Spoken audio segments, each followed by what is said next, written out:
अयोध्यापति महाराज दशरथ के दरबार में यथोचित आसन पर गुरु वशिष्ठ, मंत्रीगण और दरबारीगण बैठे थे। अयोध्या नरेश ने गुरु वशिष्ठ से कहा, हे गुरुदेव, जीवन तो क्षणभंगुर है। मैं वृद्धावस्था की ओर अग्रसर होते जा रहा हूँ। राम, भरत, लक्ष्मण और शत्रुघ्न चारों ही राजकुमार अब वयस्क भी हो चुके हैं। मेरी इच्छा है कि इस शरीर को त्यागने से पहले राजकुमारों का विवाह देख लूं। अतः आपसे निवेदन है कि इन राजकुमारों के लिए योग्य कन्याओं की खोज करवाएं। महाराज दशरथ की बात पूरी होते ही द्वारपाल ने ऋषि विश्वामित्र के आगमन की सूचना दी।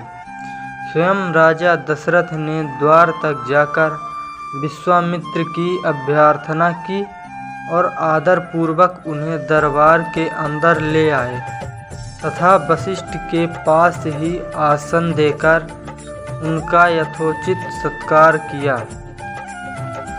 कुशल क्षेम पूछने के पश्चात राजा दशरथ ने विनम्र वाणी में ऋषि विश्वामित्र से कहा, हे मुनिश्रेष्ठ, आपके दर्शन से मैं कृतार्थ हुआ तथा आपके चरणों की पवित्र धूल से यह राज दरबार और संपूर्ण अयोध्यापुरी धन्य हो गई।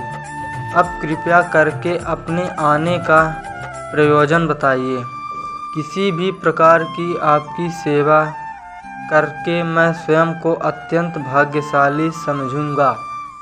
राजा ने विनयपूर्वक वचनों को सुनकर मुनि विश्वामित्र से बोले, हे राजन, आपने अपने कुल की मर्यादा के अनुरूप ही वचन कहे हैं। इक्ष्वाकु वंश के राजाओं की श्रद्धा भक्ति गौ ब्राह्मण और ऋषि मुनियों के प्रति सदैव ही रही है। मैं आपके पास एक प्रयोजन से आया हूँ। समझिए कि कुछ मांगने के लिए आया हूँ। यदि आप मुझे वांछित वस्तु देने का वचन दें तो मैं अपनी मांग आपके सामने प्रस्तुत करूं। आपके वचन न देने की दशा में मैं बिना कुछ मांगे ही वापस लौट जाऊंगा। महाराज दशरथ ने कहा, हे महर्षि, आप निसंकोच मांग करें। संपूर्ण विश्व जानता है कि रघुकुल के राजाओं का वचन ही उनकी प्रतिज्ञा होती है। आप मांग तो मैं अपना शीश काट कर दे सकता हूँ, आपके चरणों में रख सकता हूँ। उनके इन वचन से अस्वस्थ ऋषि विश्वामित्र बोले, राजन, मैं अपने आश्रम में एक यज्ञ कर रहा हूँ। इस यज्ञ के पूर्णाहुति के समय मारीच और सुबाहु नाम के दो राक्षस आकर रक्त, मांस आदि अपवित्र वस्तुएं यज्ञ वेदी में फेंक देते हैं। इस प्रकार यज्ञ पूर्ण नहीं हो पाता। ऐसे वे अनेक बार कर चुके हैं। मैं उन्हें अपने तेज से श्राप देकर नष्ट भी नहीं कर सकता, क्योंकि यज्ञ करते समय क्रोध करना वर्जित है। मैं जानता हूँ कि आप मर्यादा का पालन करने वाले ऋषि मुनियों के हितैषी एवं प्रज्वल राजा हैं। आपसे आपके ज्येष्ठ पुत्र राम को मांगने के लिए आया हूँ, ताकि वह मेरे साथ जाकर राक्षसों से मेरे यज्ञ की रक्षा कर सके और मेरा यज्ञानुष्ठान निर्विघ्न पूरा हो सके। मुझे पता है कि राम आसानी से उनके साथ दोनों का संहार कर सकते हैं। अतः केवल 10 दिनों के लिए राम को मुझे दे दीजिए। कार्य पूर्ण होते ही मैं उन्हें सकुशल आपके पास वापस पहुंचा दूंगा। विश्वामित्र की बात सुनकर राजा को अत्यंत विषाद हुआ। ऐसा लगने लगा कि अभी वे मूर्छित हो जाएंगे। फिर स्वयं को संभाल कर उन्होंने कहा, मुनिवर, राम अभी बालक है।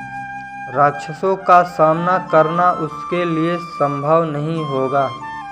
आपके यज्ञ की रक्षा करने के लिए मैं स्वयं ही जाने को तैयार हूँ। विश्वामित्र बोले, हे राजन, आप तनिक भी संदेह न करें कि राम उनका सामना नहीं कर सकते। मैंने अपने योग बल से उनकी शक्तियों का अनुमान लगा लिया है। आप निसंकोच होकर राम को मेरे साथ भेज दीजिए। इस पर राजा दशरथ उत्तर दिया, हे मुनिश्रेष्ठ, राम ने अभी तक किसी राक्षस को माया प्रपंचों को नहीं देखा और उसे इस प्रकार के युद्ध का अनुभव भी नहीं है। जब से उसने जन्म लिया है, मैंने उसको अपनी आँखों के सामने कभी ओझल भी नहीं होने दिया। उसके वियोग से मेरे प्राण निकल जावेंगे। आपसे विनय है कि कृपया करके मुझे ससैन्य चलने की आज्ञा दें। पुत्र मोह से ग्रसित होकर राजा दशरथ को अपनी पवित्रता से विचलित होते देख ऋषि विश्वामित्र आवेश में आ गए। उन्होंने कहा, राजन, मैं नहीं जानता था कि रघुकुल में अब प्रतिज्ञा पालन करने की परंपरा समाप्त हो गई है। यदि जानता होता तो मैं कदापि नहीं आता। लो, मैं अब चला जाता हूँ। बात समाप्त होते होते उनका मुख क्रोध से लाल हो गया। विश्वामित्र को इस प्रकार क्रोध होते देख कद बरी एवं मंत्रीगण भयभीत हो गए और किसी प्रकार के अनिष्ट की कल्पना से वे कांप उठे। गुरु वशिष्ठ ने राजा को समझाया, हे राजन, पुत्र के मोह में ग्रसित होकर रघुकुल की मर्यादा, प्रतिज्ञा पालन और सत्यनिष्ठा को कलंकित मत कीजिए।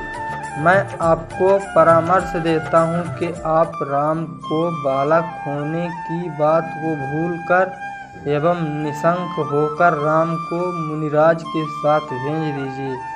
महामुनि अत्यंत विद्वान, नीति निपुण और अस्त्र शस्त्र के जाता है। मुनिवर के साथ जाने से राम का किसी प्रकार से अहित नहीं हो सकता। उल्टे हुए इनके साथ रहकर शस्त्र और शास्त्र विद्याओं में अत्यधिक निपुण हो जाएंगे तथा उनका कल्याण ही होगा। गुरु वशिष्ठ के वचनों से आश्वस्त होकर राजा दशरथ ने राम को बुला भेजा। राम के साथ साथ लक्ष्मण भी वहां चले आए। राजा दशरथ ने राम को ऋषि विश्वामित्र के साथ जाने की आज्ञा दी। पिता की आज्ञा शिरोधार्य करके राम ने मुनिवर के साथ जाने के लिए तैयार हो गए। पर लक्ष्मण ने भी ऋषि विश्वामित्र से कहा, हे ऋषि, मैं भी आपके साथ चलने के लिए प्रार्थना की और आपके पिता से भी राम के साथ जाने के लिए अनुमति मांगी। अनुमति मिल जाने पर राम और लक्ष्मण सभी गुरुजनों से आशीर्वाद लेकर ऋषि विश्वामित्र के साथ चल पड़े। समस्त अयोध्या वासियों ने देख कि मंद धीर गति से जाते हुए मुनि श्रेष्ठ विश्वामित्र के पीछे पीछे कंधों पर धनुष और तरकस में बाण रखे दोनों भाई राम और लक्ष्मण ऐसे लग रहे थे मानो ब्रह्मा जी के पीछे दोनों अश्विन कुमार चले जा रहे हैं। अद्भुत कांति से युक्त दोनों भाई गोह की त्वचा से बने दस्ताने पहने हुए थे। हाथों में धनुष और कटी में धड़ वाली कृपाणे शोभामाएं हो रही थी। ऐसा प्रतीत होता था मानो स्वयं धैर्य शौर्य ही शरीर धारण करके चले जा रहे हैं। लता बिटपों के मध्य से होते हुए 6 कोस लंबा मार्ग पार करके वे पवित्र सरयू नदी के तट पर पहुँचे। मुनि विश्वामित्र ने स्नेह युक्त मधुर वाणी में कहा, हे वत्स, अब तुम लोग सरयू के पवित्र जल से आचमन स्नान आदि करके अपनी थकान दूर कर लो, फिर मैं तुम्हें प्रशिक्षण दूंगा। सर्वप्रथम मैं तुम्हें बला और अतिबला नामक विद्याएं सिखलाऊंगा। इन विद्याओं के विषय में राम के द्वारा जिज्ञासा प्रकट करने पर ऋषि विश्वामित्र ने बताया, ये दोनों ही विद्याएं असाधारण हैं। इन विद्याओं में पारंगत व्यक्तियों की गिनती संसार में श्रेष्ठ पुरुषों में होती है। विद्वानों ने इन समस्त विद्याओं की जननी बताया है। इन विद्याओं को प्राप्त करके तुम भूख और प्यास पर विजय पा जाओगे। इन तेजोमय विद्याओं की सृष्टि स्वयं ब्रह्मा ने की। इस विद्याओं को पाने का अधिकारी समझकर मैं तुम्हें इन्हें प्रदान कर रहा हूँ। राम और लक्ष्मण के स्नान आदि से निवृत्त होने के पश्चात विश्वामित्र जी ने उन्हें इन विद्याओं की दीक्षा दी। इन विद्याओं के प्राप्त हो जाने पर उनके मुखमंडल पर अद्भुत कांति आ गई।